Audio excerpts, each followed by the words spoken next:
Sir sir මේ අද lunch එකට සර් මේ 50ක ගෲප් එකක් එනවා. එත එන මොනවාරි ස්පෙෂල් දාන්න වෙයි නේද? ඕ සර් දාන්න වෙනවා. සර් මේ සර් කිචන් එකට කියනවනේ. ඇයි? තමුසේ කියනවා කිචන් එකේ උන් අහන්නේ නැද්ද? නෑ අයියේ මං කියන්නේ වහනවා. නෑ ලොක්කා කියද්දි සර් උන්ට පොඩි කික් එකක් තියෙනවනේ සර්. ඇත්ත. එහෙනම් මං කියන්න. හරි සර්. මේ අර වැවලඟ ගෙදර පාටිය මොකද බැලුවද? ඔව් බැලුවා සර් බැලුවා.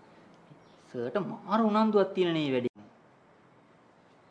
නෑ කමන්නේ මේ සර් කස්ටමර් එක කතා කරලා බලන්නකෝ. මේ සර් මේ මම ওই කිඹුලගටිය පැත්තේ ඩයල් එකකට කතා කරා.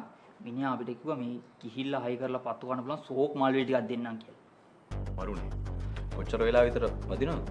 විනාඩි 5-10ක් විතර පත්තු වෙනවලු සර්. මතියිසේ මති. හොඳටම මදි.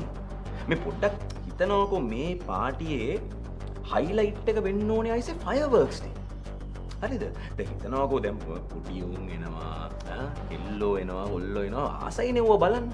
අනිත් එකයි අපිට තියෙන ලොකුම chance එක මෙතන මේ වැව ඉස්සරහනේ තියෙන්නේ ලොකේෂන් එක. අපිට වැව පැත්තට කරලා ආයේ ගහන්න පුළුවන් නේ සට ගාලා විනාඩි 20 30 ෆයර්වර්ක්ස්.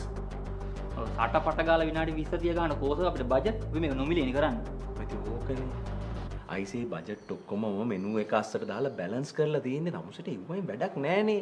එව්ව ගැන හිතන්න එපා. තමුසේ වැඩේ මේ කියපු විදිහට කරනවකෝ. අනික මං හිතාගෙන ඉන්නේ ඒක වීඩියෝ කරලා Facebook දාන්න. එතකොට මේ හොටෙල් එකේ ප්‍රොමෝෂන්ස් වලටත් හොඳයිනේ IC. මට දැන්නේ සර් තේරුනේ.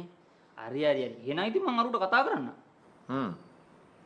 ඒක නෙමෙයි දැන් එදාට ට්‍රාන්ස්පෝර්ට් එකම කොහමද තමුසලා ඔක්කොම නිකන් වෑන් එකේද යන්නේ? නෑ සර් හොට් ට්‍රක් එක කියන්නේ. මේ අර මේ මම එවන එක සමහර විට වෙන මේ යුගේ බයික් එකේ හරිද? නෑ ඕන්නේ හොට් ට්‍රක් එකේ කියන්නේ අපරාධනේ සර්. හරි ඒක බලමුකෝ. තමුසේ හරියට මේ වැඩේ කරනවකෝ.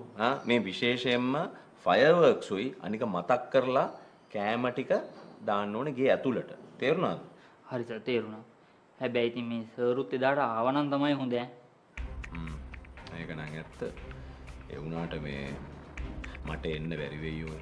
බලමු මම try එකක් දෙනවා. බලමුකෝ ඈ.